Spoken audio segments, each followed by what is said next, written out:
Students, नमस्कार। Myself Mahavir Prasad, SRS memorial school Mandawa. Welcome to all of you in my biology online class. Students, आप इस video को पूरा देखिएगा। ये वीडियो बोर्ड क्लास के लिए और कंपटीशन एग्जाम के लिए, बोर्ड में 10th और 12th के लिए, सभी के लिए उपयोगी वीडियो है। ठीक है स्टूडेंट्स, तो चलो स्टार्ट करते हैं। स्टूडेंट्स, प्रीवियस वीडियो में हमने स्टडी की थी आनुवांशिकता के बारे में, जेनेटिक्स के बारे में, हेरिडिटी के बारे में। ठीक है, हेरिडिटी के अंतर्गत अपन ने पढ़ा था कि आनुवांशिकता का जनक मेंडल को कहते हैं और आनुवांशिकता से संबंधित जो नियम है वो मेंडल ने दिए थे। ठीक है, और मेंडल ने मटर के पौधे का चयन किया था, पाइसम सटाइवम का चयन किया था। उसका चयन क्यों किया? ठीक है, और मेंडलवाद के पुणे खोजकर्ता कौन थे? ठीक है, और मेंडल ने 7 जोड़ी मटर के विपर्यासी लक्षणों का चयन किया था। इन सभी के बारे में हम प्रीवियस वीडियो में स्टडी कर चुके हैं, तो उसे समझने के लिए आप प्रीवियस वीडियो जरूर देखिएगा। ठीक है, आज की इस क्लास में हम स्टडी करेंगे मेंडल के संकरण प्रयोग के बारे में, मेंडलवाद के बारे में। ठीक है, उससे पहले कुछ आनुवांशिक शब्दावली है, जेनेटिक्स डेफिनेशन है, कुछ आनुवांशिक शब्दावली, उसके बारे में देखेंगे अपन। ठीक है, आनुवांशिक शब्दावली, आनुवांशिक शब्दावली।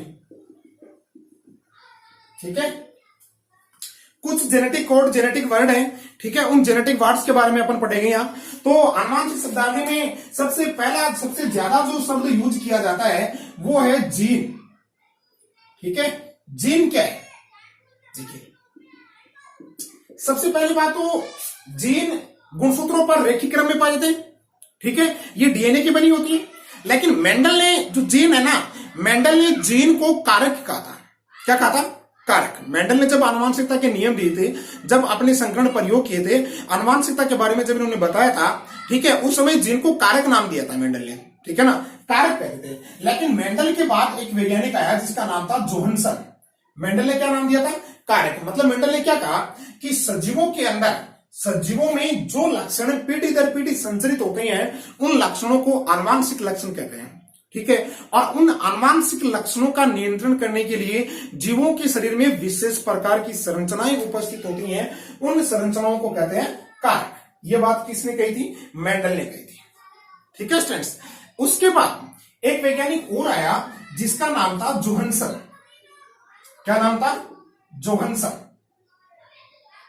ठीक है, जोहानसन ने मेंडल के द्वारा बताए गए कारकों को ही जीन नाम दिया। क्या नाम दिया? जीन नाम दिया। मतलब जोहानसन ने दिया था जीन शब्द। जीन शब्द सबसे पहले किसने दिया था? जोहानसन ने दिया था। और क्या कहता कि जीन वे संरचनाएं हैं जो आनुवांशिक लक्षणों के एक पीढ़ी से दूसरी पीढ़ी में पहुंचने की जो प्रक्रिया है, उस प्रक्रिया पर कंट्रोल करते हैं, नियंत्रण रखते हैं। ठीक है, यानी आनुवांशिक लक्षणों पर नियंत्रण कौन करता है? जीन करता है। जीन के द्वारा ही आनुवांशिक लक्षण एक पीढ़ी से दूसरी पीढ़ी में पहुंचते हैं। ठीक है, और ये जीन डीएनए की बनी होती है। कहने का मतलब डीएनए का एक सूक्ष्म पार्टिकल, ठीक है, डीएनए का एक माइक्रो पार्टिकल क्या है?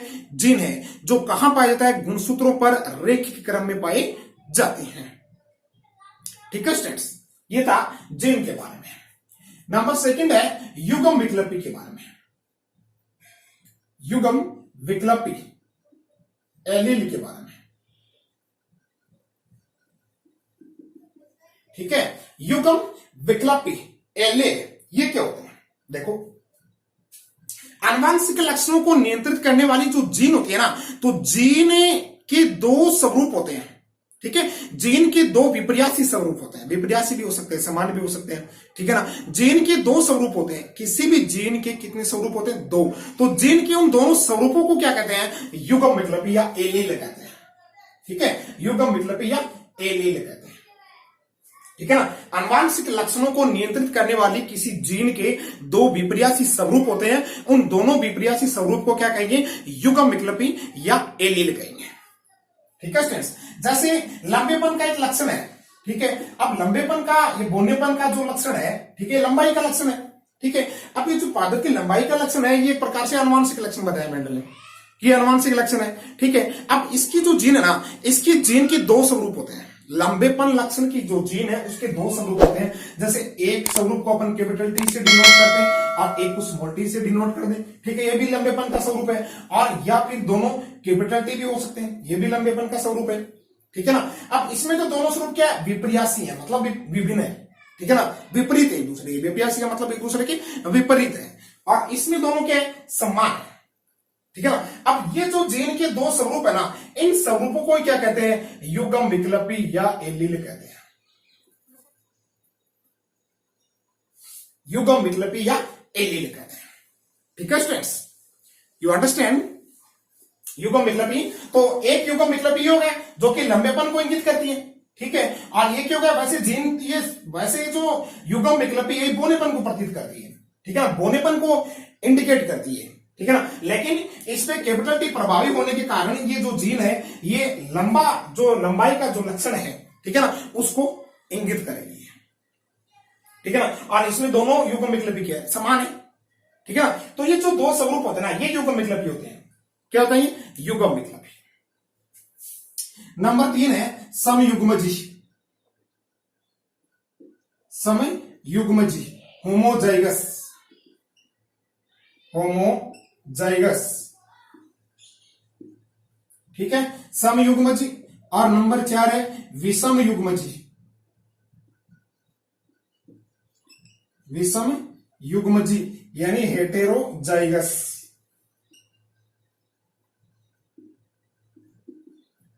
हेटेरोजाइगस। समयुग्मजी क्या होता है, देखो, एक जीन के दोनों स्वरूप यदि समान है, जीन के दोनों स्वरूप क्या हो, समान हो, तो उसे क्या कहेंगे, समयुग्मजी कहेंगे, ठीक है। जैसे लंबेपन की ये जीन है, ठीक है, अब इसके दोनों स्वरूप क्या है, समान है, तो ये क्या हो गई, समयुग्मजी हो गई, ठीक है। अब लंबेपन की एक ये जीन है, अब इसमें दोनों स्वरूप क्या है, असमान है, ठीक है, तो समयुग्मजी किसे कहेंगे, आनुवांशिक लक्षणों को नियंत्रित करने वाली जीन के दोनों स्वरूप यदि समान है तो उस जीन को कहेंगे समयुग्मजी, ठीक है स्टूडेंट्स, उसको क्या कहेंगे, समयुग्मजी। और यदि जीन के दोनों स्वरूप असमान है, मतलब भिन्न भिन्न है, एक दूसरे के विपरीत हैं, ठीक है ना, अलग अलग हैं, तो उसे क्या कहेंगे, विषम युग्मजी। अब ये विषम युग्मजी है तो लंबेपन की जीन, भाई लंबेपन की जीन ये, लंबेपन की जीन ये, ठीक है ना, दोनों लंबेपन के लक्षण को नियंत्रित करती हैं, लेकिन इसके स्वरूप क्या है, समान है, और इसके स्वरूप क्या है, भिन्न भिन्न है। इसमें देखो एक कैपिटल टी है और एक स्मॉल टी है, ठीक है, तो ये विषम युग्मजी हो गई, कैपिटल टी और स्मॉल टी क्या हो गई, ये विषम युग्मजी हो गई, ठीक है ना, क्योंकि दोनों स्वरूप क्या है, असमान है, ठीक है। जब जीन के दोनों स्वरूप असमान हो तो उसे कहते हैं विषम युग्मजी, और जब जीन के दोनों स्वरूप समान हो तो उसे कहते हैं समयुग्मजी, ठीक है स्टूडेंट्स, यू अंडरस्टैंड, ठीक है, ओके। नेक्स्ट है, देखिए, लक्षण प्रारूप अनुपात। लक्षण प्रारूप, ठीक है, फिनोटाइप, फिनोटाइप, और उससे नेक्स्ट जीन प्रारूप, उसके बाद जीन प्रारूप यानी जीनोटाइप। किसी जीव की जो बाह्य पद्धति है, जीव का जो बाह्य स्वरूप है, यानी बाहरी जीव का जो एक्सटर्नल वातावरण से किसी जीव को अपन देखें तो देखने में कैसे लगता है, हमें किस प्रकार का प्रतीत होता है वो, ठीक है ना। किसी जीव की लाक्षणिक दृष्टि से, यानी बाह्य लाक्षणिक दृष्टि से, बाह्य लाक्षणिक दृष्टि से जीव की जो प्रतीति है, ठीक है ना, वो होता है लक्षण प्रारूप। क्या होता है वो, लक्षण प्रारूप। और जीन प्रारूप जीव की आनुवांशिक संरचना, इंटरनल इन्वायरमेंट, यानी जीन के आधार पे, किसी भी जीव के जीन के आधार पे देखा जाए या जीव की आनुवांशिक संरचना के आधार पे देखा जाए, ठीक है, तो आनुवांशिक संरचना के आधार पर जीव कैसा लगता है, जीव कैसा होता है, तो उसकी आनुवांशिक संरचना का जो प्रारूप है, जो स्वरूप है, किसी जीव की आनुवांशिक संरचना का स्वरूप क्या कहलाएगा, जीन प्रारूप, ठीक है। और किसी जीव की बाह्य लाक्षणिक, ठीक है, बाह्य लाक्षणिक संरचना का जो स्वरूप है वो कहलाएगा लक्षण प्रारूप, ठीक है स्टूडेंट्स, यू अंडरस्टैंड। अब इसके बाद है, देखिए, अब लक्षण प्रारूप जिन प्रारूप जैसे एकल संकर सकरण के अंदर पर अपन पढ़ते हैं कि मेंडल ने जो एकल संकर सकरण प्रयोग किया था उसमें लक्षण प्रारूप अनुपात 3:1 आता है। जिन प्रारूप उसके अंदर 1:2:1 होता है, ठीक है ना। तो वैसे यानी बाह्य लाक्षणिक जो प्रतीति है वो तो लक्षण प्रारूप, ठीक है, और आवास की जो संरचना है किसी भी जीव की वो क्या है, जिन प्रारूप, ठीक है। नेक्स्ट है एक संकर संकरण।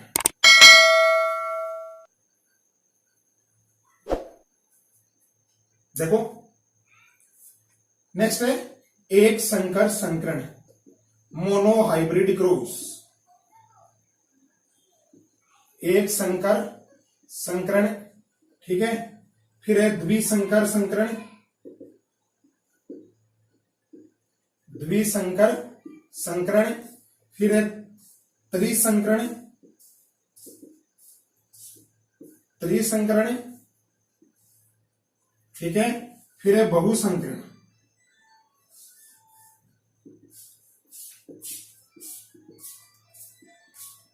ठीक है, ये तो मोनोहाइब्रिड। एक संकर संकरण को क्या कहेंगे, मोनोहाइब्रिड क्रॉस, ठीक है। ये संकरण प्रयोग किए थे मेंडल ने, मोनोहाइब्रिड क्रॉस, और द्विसंकर संकरण डाइहाइब्रिड क्रॉस, डाइहाइब्रिड क्रॉस, और त्रिसंकरण ट्राइहाइब्रिड क्रॉस,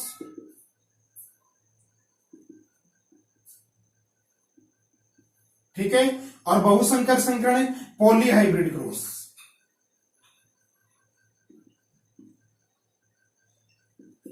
पॉलीहाइब्रिड क्रॉस।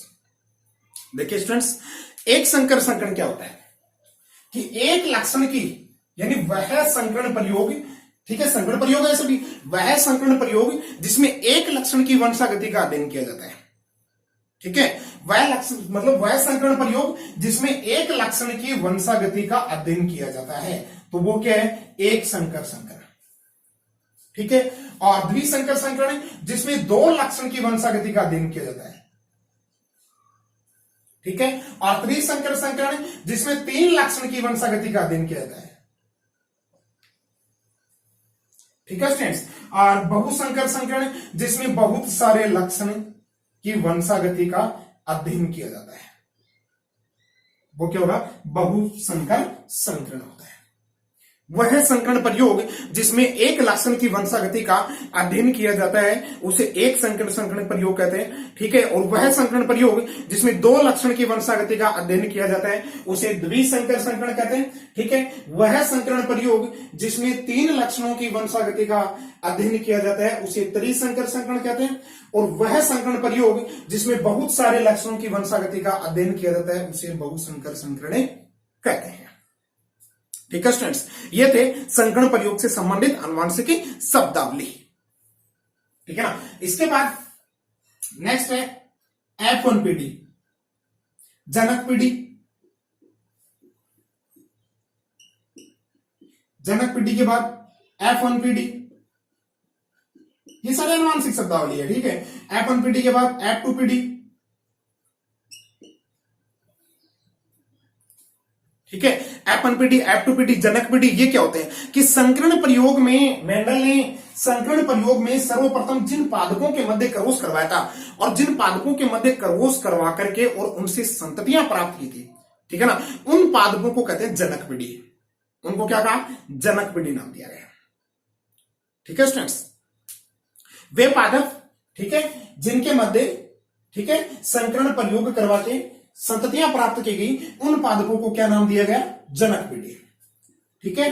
F1 पीढ़ी यानी F1 जनरेशन, ठीक है, पेरेंट जनरेशन, F1 जनरेशन, फिर F2 जनरेशन प्राप्त की गई मेंडल के द्वारा। तो F1 जनरेशन क्या होता है कि जनक पादपों के मध्य क्रॉस करवा करके सबसे पहले, यानी जनक पादपों के मध्य क्रॉस करवा करके जो संततियां प्राप्त की गई, उन संततियों को F1 पीढ़ी का क्या नाम दिया, उनको F1 पीढ़ी नाम दिया, ठीक है स्टूडेंट्स। और F2 पीढ़ी की F1 पीढ़ी में प्राप्त होने वाले जो पादप है, F1 पीढ़ी में प्राप्त होने वाले जो पादप हैं, ठीक है, उन पादपों के मध्य संकरण प्रयोग करा करके जो संततियां प्राप्त की गई, F1PD में प्राप्त होने वाले पादपों के मध्य, या ऐसे बोलते हैं कि F1PD में प्राप्त होने वाली संततियों के मध्य, ठीक है, क्रॉस करवा करके जो संततियां प्राप्त की गई उन संततियों को कहते हैं F2PD। ठीक है students, you understand? F2PD, F1PD, जनक पीढ़ी, ठीक है, राइट। अब नेक्स्ट है परीक्षा संकरण। विस्तार से के बारे में आगे बढ़ेंगे, एक बार इनकी डेफिनेशन देख लेते हैं। परीक्षण संकरण भी बोलते हैं इसको, परीक्षार्थ संकरण भी बोलते हैं, ठीक है, परीक्षार्थ संकरण, ठीक है। टेस्ट क्रॉस, क्या कहते हैं इसको? Test cross. और एक है व्युत्क्रम संकरण, व्युत्क्रम संकरण, ठीक है। Back cross, back cross. देखिए परीक्षा संकरण, एकल संकर संकरण प्रयोग या द्विसंकर संकरण प्रयोग, मतलब संकरण प्रयोग से प्राप्त हुई जो F1PD है, ठीक है। अब F1PD में जो संततियां प्राप्त होती हैं, जो संतति पादप प्राप्त होते हैं, उन संतति पादपों का यदि जनक पीढ़ी के अप्रभावी, जनक पीढ़ी के अप्रभावी पादपों के साथ, अप्रभावी जनक पादपों के साथ क्रॉस करवाया जाता है तो उस क्रॉस को या उस संकरण को परीक्षार्थ संकरण कहते हैं। ठीक है स्टूडेंट्स, एक बार दोबारा देखिए कि संकरण प्रयोग से प्राप्त F1PD, ठीक है, उस F1PD के पादपों का संकरण या क्रॉस, ठीक है, अप्रभावी जनक के साथ करवाया जाता है तो उस क्रॉस या संकरण को परीक्षार्थ संकरण कहते हैं। ठीक है स्टूडेंट्स, जैसे F1PD में सभी, जैसे मेंडल ने एकल संकरण प्रयोग किया था, उसकी F1PD में सभी पादप लंबे प्राप्त हुए थे। अब उन लंबे पादपों का जनक पीढ़ी में जो अप्रभावी पादप है, जो अप्रभावी लक्षण था बोनेपन वाला, ठीक है, उन लंबेपन पादपों का बोने वाले, ठीक है, बोने पादपों के साथ यदि क्रॉस करवा दिया जाए तो वो कहलाता है परीक्षार्थ संकरण।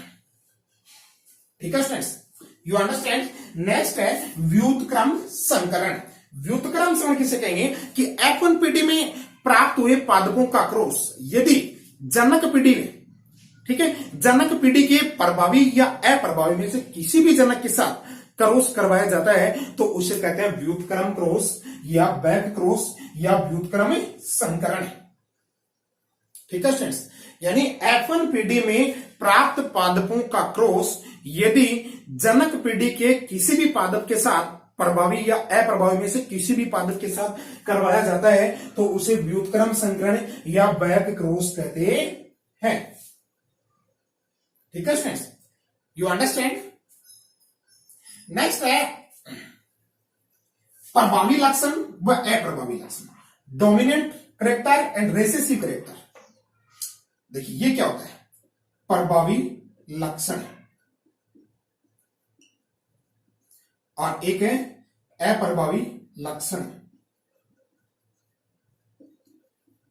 अप्रभावी लक्षण, प्रभावी लक्षण यानी डोमिनेंट, डोमिनेंट करेक्टर और रेसेसिव करेक्टर।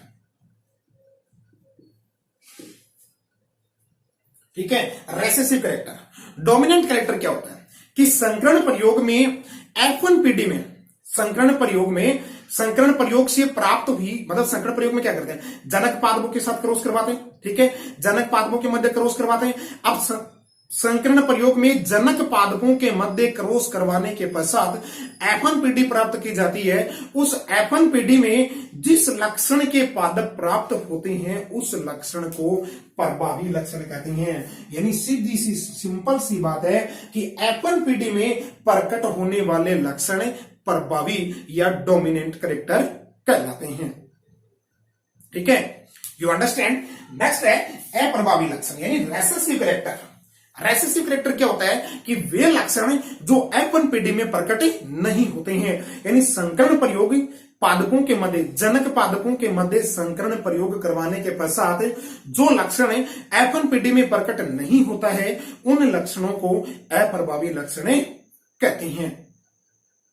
ठीक है स्टूडेंट्स, ये थे आनुवांशिक शब्दावली जेनेटिक डेफिनेशन के बारे में। प्रभावी अप्रभावी अंडरस्टूड हो गया। प्रभावी लक्षण कौन सा होगा? F1PD में प्रकट होने वाले लक्षण, ठीक है, F1PD में प्रकट होने वाले लक्षण क्या होंगे? प्रभावी लक्षण,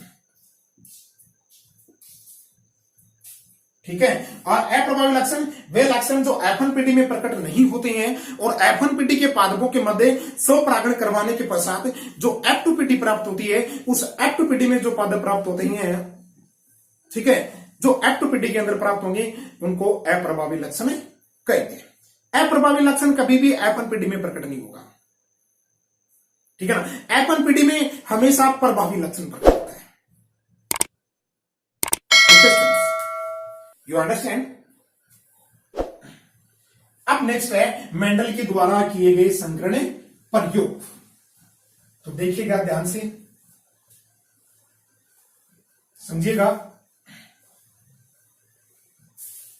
इनमें यदि किसी प्रकार की कोई कंफ्यूजन हो तो स्टूडेंट्स नीचे कमेंट करके बताइएगा, ठीक है। तो उसमें फिर आपको बता दिया जाएगा कोई भी किसी भी प्रकार की कंफ्यूजन हो तो।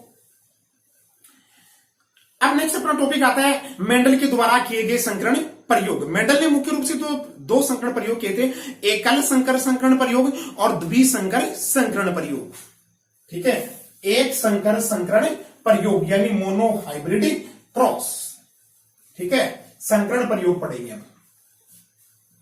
क्रॉस संकरण प्रयोग,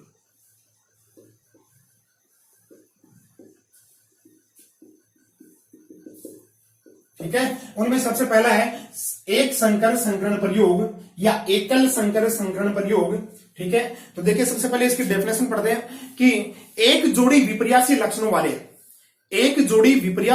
वाले समयुग्मजी पादपों के मध्य करवाया गया क्रॉस क्या कहलाता है? एकल संकर संकरण कहलाता है। इस संकरण प्रयोग में एक लक्षण की वंशागति का अध्ययन किया जाता है, ठीक है स्टूडेंट्स। तो देखिएगा इसकी डेफिनेशन कि एक जोड़ी विपर्यासी लक्षणों वाले, एक जोड़ी विपर्यासी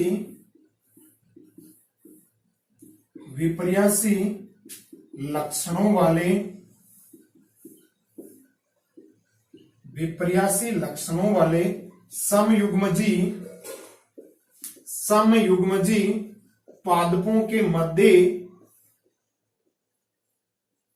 समयुग्मजी पादपों के मध्य करवाया गया संकरण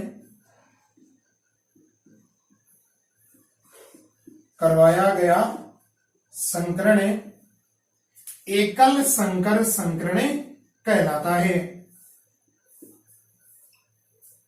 एकल संकर संकरण कहलाता है,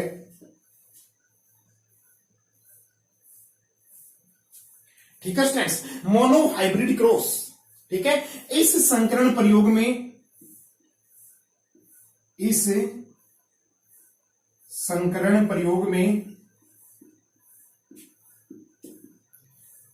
एक लक्षण की वंशागति का अध्ययन किया जाता है। एक लक्षण की वंशागति का अध्ययन किया जाता है,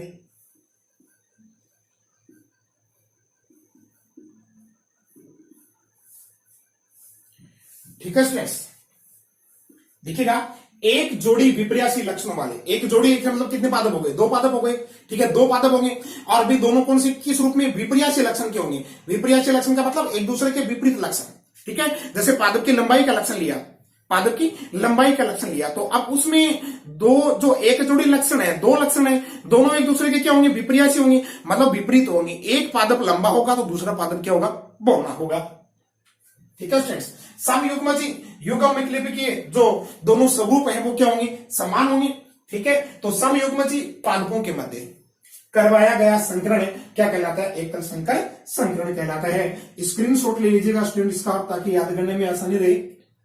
देखिए अभी संकरण प्रयोग को मेंडल ने कैसे किया था। क्या किया कि एक तो जनक पीढ़ी के रूप में सबसे पहले मेंडल ने मटर के किस पे किए थे ये प्रयोग?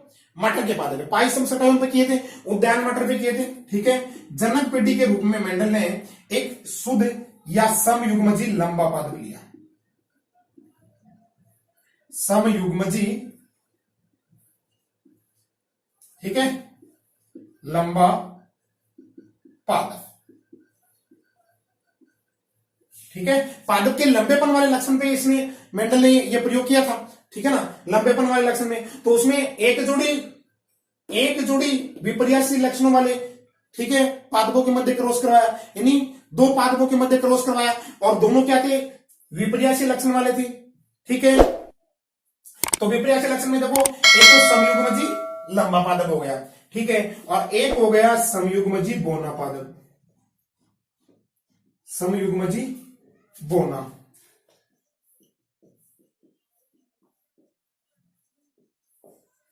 ठीक है, अब इस लंबेपन के लक्षण वाला जो पादप है, ठीक है, इसकी जीन को डिनोट किया गया कैपिटल टी से। ठीक है, अब एक जीन के दो स्वरूप होते हैं। ठीक है, अब ये दोनों स्वरूप क्या है, समान है, समान है तो ये क्या होगा, समयुग्मजी। ठीक है, कैपिटल टी किसको इंडिकेट करेगी, लंबेपन को इंडिकेट करेगी। ठीक है ना, और स्मॉल टी किसको इंडिकेट करेगी, बोनेपन को इंडिकेट करेगी।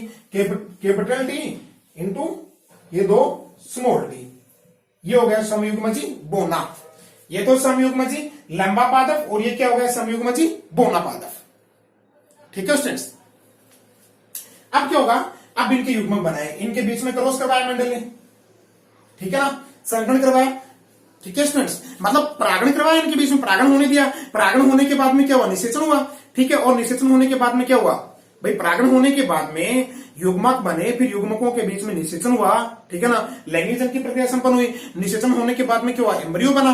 ठीक है, एम्ब्रियो बनने के बाद में क्या हुआ, बीज प्राप्त हुए और उन बीजों को फिर क्या किया, उगाया। अब उन बीजों को उगाने से जो पादप प्राप्त हुए ना, उन पादपों को मेंडल ने नाम दिया था एफनपीडी। क्या नाम दिया, एफनपीडी। तो देखिए, ये तो जनक पीढ़ी हो गई। ठीक है, अब इनके युग्मक बनाए, क्या बनाए इनके युग्मक, दो कैपिटल टी। ठीक है, दोनों पृथक पृथक हो गए। ठीक है, इसके आधार पर मंडल ने युग्मकों के पृथक्करण का नियम या युग्मकों की शुद्धता का नियम या युग्मकों के विसंयोजन का नियम दिया था। ठीक है, और दो स्मॉल डी।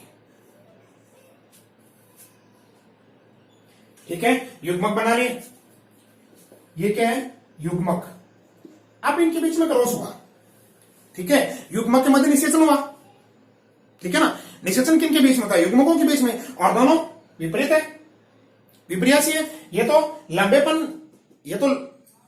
पादप के युग्मक है और ये बोने पादप के युग्मक है। ठीक है ना, अब इनके बीच में क्रॉस हुआ, कैपिटल टी का स्मॉल टी से क्रॉस करवाया। ठीक है, कैपिटल और स्मॉल। ठीक है, इस कैपिटल टी का इससे क्रॉस करवाए तो कैपिटल और स्मॉल, और इस कैपिटल का इससे करवाए तो कैपिटल और स्मॉल, और इसका इससे करवा दे तो कैपिटल और स्मॉल। ठीक है स्टूडेंट्स, अब इसको थोड़ा ऊपर लिख रहा हूं, देखना ध्यान से समझिएगा। ये एकल संकर संकरण प्रयोग है, डेफिनेशन तो आपकी समझ में आ गई होगी। अब संकरण प्रयोग में मेंडल ने किया क्या, ठीक है, कि समयुग्मजी लंबा पादप लिया और समयुग्मजी बोना पादप लिया। ठीक है, इन दोनों की जीन को, लंबेपन वाला जो पादप है उसकी जीन को दो स्मॉल, दो कैपिटल टी से, और बोनेपन वाले पादप की जीन को दो स्मॉल टी से इंडिकेट करेंगे। ठीक है ना, ऊपर लिख रहा हूं मैं, देखना यहां अच्छी तरह दिखाई दे जाएगा। ठीक है, देखिए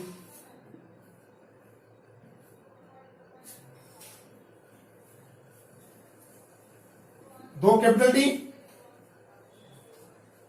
ये तो क्या था, समयुग्मजी लंबा पादप। ठीक है, समयुग्मजी लंबा पादप। ठीक है, और ये था समयुग्मजी बोना, समयुग्मजी बोना पादप, और इनको नाम दिया जनक पीढ़ी। क्या है, जनक पीढ़ी। ठीक है, अब इनके युग्मक बनाए, कैपिटल टी, कैपिटल टी, इसके युग्मक बनाए स्मॉल टी और स्मॉल टी। ठीक है स्टूडेंट्स, अब इसका क्रॉस इसके साथ में करवाया, कैपिटल टी और स्मॉल टी, इसका इसके साथ में, सॉरी इसके साथ में तो कैपिटल और स्मॉल, इसका इस स्मॉल टी के साथ में क्रॉस करवाया तो कैपिटल स्मॉल, इसका इस स्मॉल टी के साथ में करवाया तो एक कैपिटल और स्मॉल। देखिए सभी पादप एक जैसे उत्पन्न हो रहे हैं, सभी पादपों की जो अनुवंशिक संरचना है, ठीक है, जो जीन संरचना है वो क्या है, समान है, ठीक है ना। अब ये जो संततियां, ये संतति पादप प्राप्त हुए, मतलब ये युग्मक थे। अब इन युग्मकों के मध्य क्या हुआ, निषेचन हुआ, और निषेचन होने के बाद में जो बीज बने ना, उन बीजों को जब उगाया गया तो उगाने से जो पादप प्राप्त हुए ना, वो पादप ये है, ठीक है। और इनको मेंडल ने नाम दिया F1PD। क्या नाम दिया इनको, F1PD, ठीक है फ्रेंड्स। अब देखते हैं कि F1PD में सभी पादप एक जैसे प्राप्त हुए, ठीक है। अब इस जो सभी एक जैसे पादप प्राप्त हुए, ये उगने के बाद जब मेंडल ने इनका निरीक्षण किया तो मेंडल को प्राप्त हुआ कि सारे के सारे पादप लंबे थे। कैसे थे, लंबे थे, यानी बोनेपन वाला लक्षण प्रकट ही नहीं हुआ इनमें। भाई इनमें कोई भी पादप क्या प्राप्त नहीं हुआ, बोना प्राप्त नहीं हुआ, सारे पादप क्या थे, लंबे थे, ठीक है। तो इनको अपन कह सकते हैं विषम युग्मजी लंबे, विषम युग्मजी लंबे पादप प्राप्त हुए, ठीक है फ्रेंड्स। अब विषम युग्मजी लंबे कैसे हुए, देखिए जीन के दो विपर्यासी स्वरूप है और दोनों क्या है, असमान है। देखिए एक तो स्वरूप क्या है, कैपिटल टी का, और एक स्वरूप क्या है, स्मॉल टी का, तो दोनों असमान हो गए ना, ठीक है ना। तो जिस जीन के दोनों स्वरूप असमान हो, जिस जीन के दोनों स्वरूप असमान हो तो उसे क्या कहेंगे, विषम युग्मजी, ठीक है। तो असमान होने के कारण क्या नाम दिया, विषम युग्मजी। फिर लंबाई में कैसे थे, लंबे थे, ठीक है फ्रेंड्स। ऊंचाई में लंबे प्राप्त हुए, बोनेपन वाला लक्षण यहां प्राप्त नहीं हुआ, यानी बोना पादप यहां प्राप्त नहीं हुआ। तो फिर मेंडल ने क्या बताया, मेंडल ने क्या सोचा, मेंडल बोले भी क्रॉस तो अपन ने दोनों के बीच करवाया था, एक लंबा था और एक क्या था, बोना था। लेकिन F1PD में प्रकट क्या हुआ, लंबेपन वाला प्रकट हुआ, बोनेपन वाला तो प्रकट ही नहीं हुआ। इसका क्या कारण है, तो इसका कारण मेंडल ने बताया, अपना जो नियम प्रस्तुत किए थे मेंडल ने, तो ये बात अपन पहले पढ़ चुके हैं कि मेंडल के द्वारा प्रस्तुत किए गए नियमों को क्या कहते हैं, मेंडलवाद कहते हैं, या फिर आनुवंशिकता के नियम कहते हैं। तो मेंडलवाद के अंतर्गत मेंडल ने अपना पहला नियम दिया था प्रभाविता का नियम। कौन सा दिया था, प्रभाविता का नियम, ठीक है। और दूसरा नियम दिया था विसंयोजन का नियम, विसंयोजन का नियम, युग्मकों के विसंयोजन का नियम या युग्मकों के पृथक्करण का नियम, युग्मकों के पृथक्करण का नियम,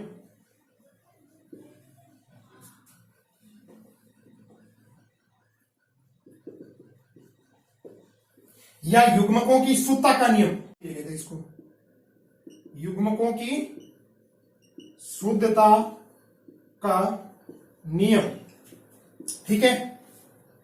अब देखिए पहला नियम, प्रभाविता का नियम। पहले नियम के अंतर्गत मेंडल ने क्या बताया था कि मेंडल ने बताया था कि आनुवंशिक लक्षणों को जो कंट्रोल करते हैं ना, ठीक है, उन कंट्रोल करने वाली संरचनाओं को क्या कहेंगे, कारक कहेंगे, ठीक है। दूसरी बात उन्होंने क्या बोली कि भाई प्रभाविता की F1PD में जो लक्षण प्रकट हुआ ना, F1PD में जो लक्षण प्रकट हुआ उस लक्षण को प्रभावी लक्षण कहते हैं, ठीक है स्टूडेंट्स। और जो लक्षण F1PD में प्रकट नहीं होता उस लक्षण को अप्रभावी लक्षण कहते हैं, ठीक है। यू अंडरस्टैंड, यानी क्रॉस तो दोनों के बीच में करवाया, देखो क्रॉस तो लंबा और बोना दोनों के बीच में करवाया था, ठीक है ना। लेकिन F1PD में बोनेपन वाला प्रकट नहीं हुआ, ठीक है। F1PD में लंबेपन वाला प्रकट हुआ, ठीक है स्टूडेंट्स, यू अंडरस्टैंड। तो F1PD में जो लक्षण प्रकट होता है उसी लक्षण को प्रभावी लक्षण कहते हैं, और जो लक्षण प्रकट नहीं होता है वह अप्रभावी रह जाता है, रेसेसिव रह जाता है, और जो लक्षण प्रकट होता है वो क्या होता है, प्रभावी। मतलब प्रभावी लक्षण ही F1PD में प्रकट होगा, F1PD में दिखाई देगा, F1PD के पादपों के अंतर्गत दिखाई देगा। अप्रभावी, बोनेपन वाला अप्रभावी था तो वो लंबेपन के नीचे क्या होगा, दब गया, अप्रभावी रह गया, वो प्रकट ही नहीं हुआ। लेकिन जीन तो मौजूद है इसके अंदर, इनके अंदर जीन तो मौजूद है, ठीक है ना। युग्म विकल्पी तो बोनेपन की मौजूद है, युग्म विकल्पी तो इन पादपों में बोनेपन की क्या मौजूद है। अब इन F1PD के पादपों के मध्य क्रॉस करवाएंगे ना, फिर मेंडल ने आगे क्या किया कि इस संकरण प्रयोग को आगे बढ़ाया, ठीक है, इस संकरण प्रयोग को आगे बढ़ाया तो F1PD के अंदर जो पादप प्राप्त हुए ना विषम युग्मजीय लंबे पादप, इनके बीच में परस्पर क्रॉस करवाया मेंडल ने।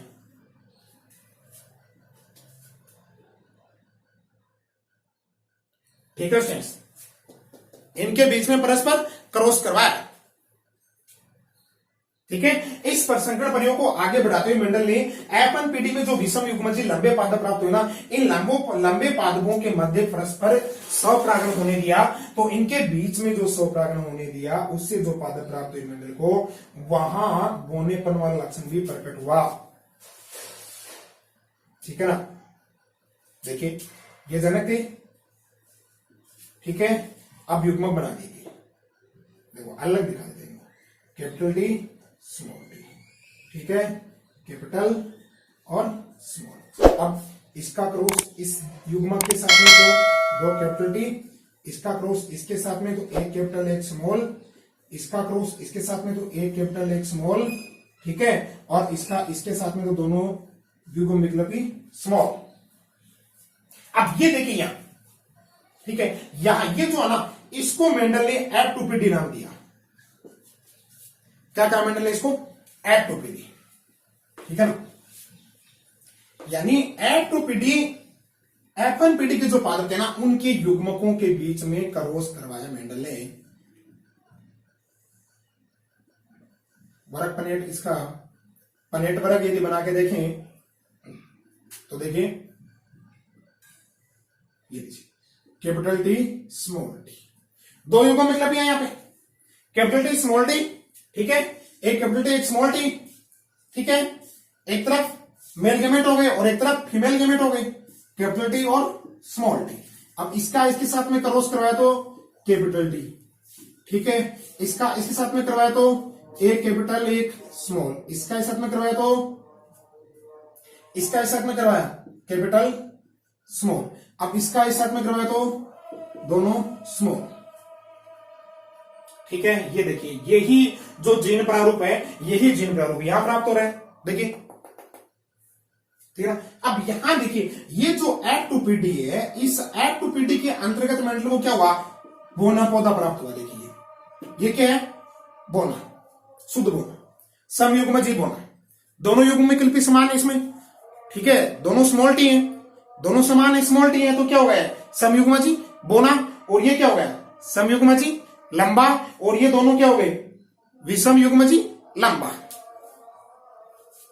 ठीक है स्टूडेंट्स, अब इसके आधार पर मेंडल ने अपना दूसरा नियम प्रस्तुत किया, विसंयोजन का नियम, या युग्मकों की शुद्धता का नियम, या युग्मकों के पृथक्करण का नियम। ठीक है स्टूडेंट्स, इसके अकॉर्डिंग मेंडल ने क्या बताया कि युग्मक विसंयोजित होते हैं। देखिए यहां पर युग्म विकल्प दोनों के हैं, लंबेपन के भी हैं और बोनेपन भी है। ठीक है, लंबेपन का युग्म विकल्प भी है, बोनेपन का युग्म विकल्प भी है। लेकिन जब युग्मकों का निर्माण हुआ ना, उस टाइम देखिए दोनों विकल्प क्या हो गए? सेपरेट हो गई, दोनों शुद्ध। शुद्धता की दृष्टि से देखिए तो दोनों क्या हो गए? शुद्ध है। ठीक है, और विसंयोजन हुआ दोनों का क्या हो गया? विसंयोजन देखो, कैपिटल टी अलग आ गई, स्मॉल टी क्या हो गई? अलग हो गई, तो विसंयोजन हो गया दोनों का। ठीक है, और पृथक्करण हो गया। ठीक है, और शुद्ध हो गए दोनों, मतलब मिक्स नहीं रहे ना दोनों। दोनों विपर्यासी स्वरूप क्या नहीं रहे? मिक्स नहीं रहे, सम्मिश्र नहीं रहे। दोनों क्या हो गए? दोनों विपर्यासी स्वरूप युग्मक निर्माण के दौरान क्या हो गए? अलग अलग हो गए। कि F1PD के पादपों के मध्य, F1PD में प्राप्त हुए पादपों के मध्य यदि क्रॉस करवाया गया तो उस क्रॉस में क्या हुआ कि एक जीन के जो दोनों विपर्यासी स्वरूप है ना, वो दोनों स्वरूप अलग अलग जीन में चले गए, अलग अलग युग्मक में चले गए। ठीक है, तो स्वरूप की दृष्टि से दोनों युग्मक क्या रहे? शुद्ध हुए, शुद्ध रहे। ठीक है ना, देखिए एक युग्म में सिर्फ कैपिटल टी है और एक युग्म में क्या सिर्फ स्मॉल टी है। अब यदि इसके साथ में स्मॉल टी होता या साथ में कैपिटल टी होता तो हम इनको शुद्ध नहीं कर सकते थे। ठीक है स्टूडेंट्स, तो इसे कहते हैं युग्मकों की शुद्धता का नियम या युग्मकों के पृथक्करण का नियम। देखो विसंयोजन का मतलब क्या होता है? पृथक मतलब विसंयोजन का संयोजित नहीं होना। विसंयोजन का मतलब संयोजित है और वो अलग अलग हो जाए, वो विसंयोजन। और पृथक्करण क्या है? वो भी विसंयोजन ही है, अलग अलग होना। शुद्ध क्या है? शुद्ध मतलब जिसमें दो विपर्यासी स्वरूप है, वो दोनों विपर्यासी स्वरूप सेम हो, समान हो, समयुग्मज समान हो, शुद्ध हो। ठीक है, तो विसंयोजन का नियम, युग्मकों के पृथक्करण का नियम या युग्मकों की शुद्धता का नियम के अनुसार जब F1PT में प्राप्त होने वाले पादपों के मध्य संकरण प्रयोग करवाया जाता है, ठीक है, तब बनने वाले युग्मक स्वरूप की दृष्टि से शुद्ध होते हैं और दोनों के युग्मकों के जो युग्म विकल्पी हैं वो संयोजित न होकर के पृथक पृथक हो जाते हैं, विसंयोजित हो जाते हैं, तो उसे कहते हैं विसंयोजन का नियम या युग्मकों के पृथक्करण का नियम या युग्मकों की शुद्धता का नियम। ठीक है, ये दो नियम थे मेंडलवाद के। ये दोनों नियम ध्यान रखिएगा स्टूडेंट्स, बहुत इंपॉर्टेंट बात है। कई बार कंपटीशन एग्जाम में या बोर्ड एग्जाम में एक क्वेश्चन पूछ लिया जाता है कि एकल संकर संकरण पर आधारित कौन कौन से नियम मेंडल ने प्रस्तुत किए थे। तो एकल संकर संकरण पर आधारित मेंडल ने दो नियम प्रस्तुत किए थे, एक तो प्रभाविता का नियम और एक युग्मकों की शुद्धता का नियम। ठीक है स्टूडेंट्स, अब देखिए ये जो F2PT प्राप्त हुई ना, इस F2PT के अंतर्गत मेंडल ने इन पादपों की लक्षण प्रारूप अनुपात और जीन प्रारूप अनुपात बताए। ठीक है, लक्षण प्रारूप अनुपात और जीन प्रारूप अनुपात। स्क्रीनशॉट ले लीजिएगा इसका ताकि याद करने में आसानी रहे। ठीक है, ये क्या है, F1PT है। ठीक है स्टूडेंट्स, यू अंडरस्टैंड? फिर भी कोई कंफ्यूजन हो, ठीक है, तो प्लीज कमेंट कीजिएगा, कमेंट में बताइएगा जो भी कंफ्यूजन, ठीक है, जो भी संकोच हो। अब इस F2PT का मेंडल ने लक्षण प्रारूप अनुपात और जीन प्रारूप अनुपात निकाला। देखो, एक तो फिनोटाइप, लक्षण प्रारूप अनुपात को क्या कहते हैं, फिनोटाइप, और जीन प्रारूप अनुपात को क्या कहेंगे, जीनोटाइप। ठीक है, यू अंडरस्टैंड? फिनोटाइप के अंतर्गत मेंडल ने क्या बताया, देखो कि फिनोटाइप की परिभाषा के अंतर्गत अपन ने क्या पढ़ा कि जीव की संरचना की बाह्य जो प्रतीति है, बाह्य लाक्षणिक दृष्टि से जो प्रतीति है जीव की, ठीक है ना, जो स्वरूप है, बाह्य लाक्षणिक दृष्टि से जीव का जो स्वरूप है उसे कहते हैं लक्षण प्रारूप। तो बाह्य लाक्षणिक दृष्टि से स्वरूप देखें इनका अपन, तो बाह्य लाक्षणिक दृष्टि से स्वरूप के रूप में अपने पास दो ही स्वरूप है, एक तो लंबा और एक बोना। ठीक है स्टूडेंट्स, तो लंबेपन और बोनेपन के आधार पर अपन देखेंगे कि कितने पादप लंबे प्राप्त हुए और कितने बोने। अब अनुवांशिक संरचना पर नहीं जाना है, जीनीय संरचना पर नहीं जाना है, सिर्फ बाह्य लाक्षणिक दृष्टि से देखेंगे अपन, बाह्य लाक्षणिक जो स्वरूप है उनकी दृष्टि से देखेंगे। ठीक है, बाह्य लाक्षणिक स्वरूप की दृष्टि से जो जीव की प्रतीति, ठीक है, होती है उसको क्या कहते हैं, लक्षण प्रारूप।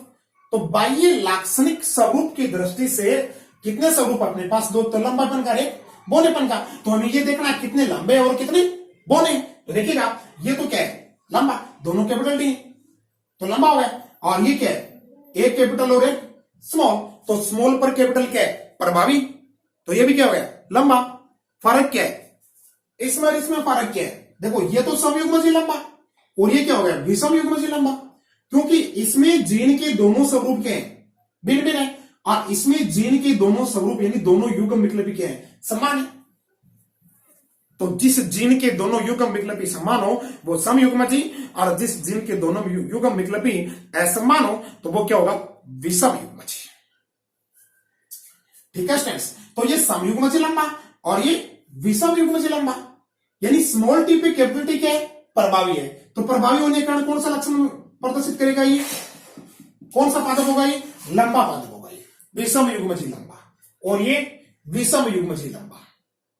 ठीक है, और ये दोनों स्मॉल टी है, तो दोनों स्मॉल टी है तो क्या हो गया, समयुग्मजी बोना, दो स्मॉल टी, दोनों स्वरूप समान है। ठीक है, और स्मॉल टी को, स्मॉल टी से कौन से लक्षण को इंगित किया अपन ने, बोनेपन वाले लक्षण को इंगित किया। ठीक है भाई, बोनेपन वाले लक्षण को अपने स्मॉल टी से इंगित किया है, तो स्मॉल टी इसमें है, दोनों स्वरूप दोनों के समान है, युग्म विकल्पी दोनों के समान है। ठीक है, तो ये क्या हो गया, समयुग्मजी बोना। तो लंबे पादप कितने प्राप्त हुए, लंबे पादप कितने प्राप्त हुए? 3, और बौने पादप कितने प्राप्त हुए? 1। तो 3:1, 3:1। ये है मेंडल के एकल संकरण प्रयोग का लक्षण प्रारूप अनुपात या फिनोटाइप। ठीक है, लक्षण प्रारूप अनुपात कहेंगे बच्चों इसको, ध्यान रखिएगा, बहुत ही इंपॉर्टेंट बात है, बहुत बार एग्जाम में पूछ लेते हैं। ठीक है, कि मेंडल के एकल संकरण प्रयोग का लक्षण प्रारूप और जीन प्रारूप अनुपात बताइए, ऐसे निकालते हैं लक्षण प्रारूप अनुपात। अब जीन प्रारूप अनुपात देखिएगा क्या है, ये तो लक्षण प्रारूप अनुपात हो गया।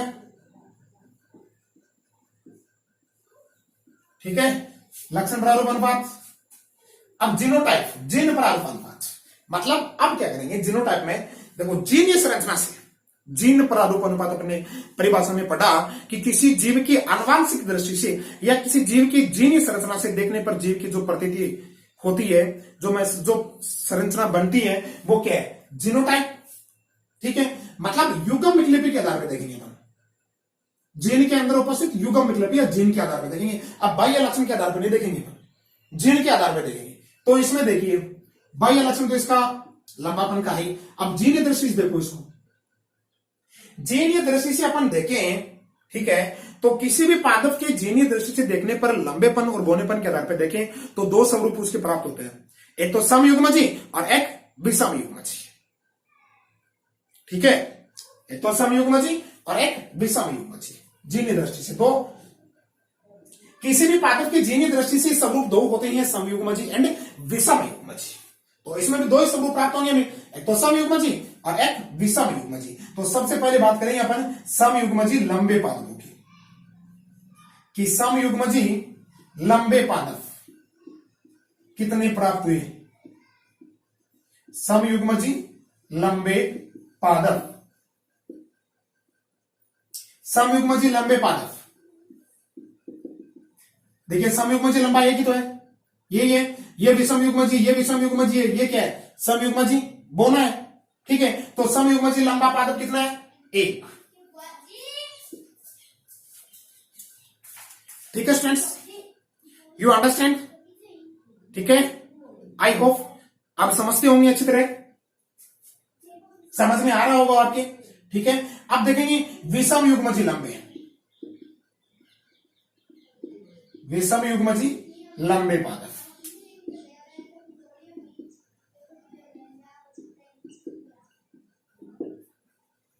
विषमयुग्मजी लंबे, देखिए ये विषमयुग्मजी लंबा है, जीन दृष्टि से देखना विषमयुग्मजी लंबे। ठीक है ना, ये विषमयुग्मजी लंबे थे, एक कैपिटल टी और एक स्मॉल टी, यानी दोनों स्वरूप क्यों, एक जीन के 2 स्वरूप क्यों भिन्न भिन्न हो, तो वो क्या होगा? विषमयुग्मजी। अब जो प्रभावी है ना, उसका नाम उसके आगे लगेगा। भाई विषमयुग्मजी नाम का अर्थ आप समझ गए कि जीन के 2 स्वरूप भिन्न भिन्न हो, जीन के 2 स्वरूप भिन्न भिन्न हो, अलग अलग हो, तो वो क्या है? विषमयुग्मजी है। ठीक है स्टूडेंट्स, अब लंबा आगे नाम कैसे लगाए कि लंबा का मतलब लंबेपन वाला क्या? प्रभावी। उन दोनों भिन्न भिन्न स्वरूप में एक स्वरूप लंबेपन का है और एक स्वरूप बौनेपन का है, तो उनमें लंबेपन वाला क्या है? प्रभावी है। ठीक है, तो दोनों स्वरूप भिन्न भिन्न, दोनों स्वरूप भिन्न भिन्न दोनों में। ठीक है, इन 2 में है। ठीक है, अब इनमें प्रभावी कौन सा है? लंबेपन वाला। तो क्या हो गई? विषमयुग्मजी लंबे। ठीक है, तो विषमयुग्मजी लंबे पादप कितने प्राप्त हो गए? 2 प्राप्त हो गए। ठीक है, और एक प्राप्त हुआ समयुग्मजी बौना पादप, समयुग्मजी बौना पादप, ये कितना प्राप्त हुआ? 1। ठीक है स्टूडेंट्स, यू अंडरस्टैंड? तो जीन प्रारूप अनुपात मेंडल के एकल संकरण प्रयोग के का जो जीनोटाइप है, जो जीन प्रारूप अनुपात है, वह 1:2:1 प्राप्त हुआ।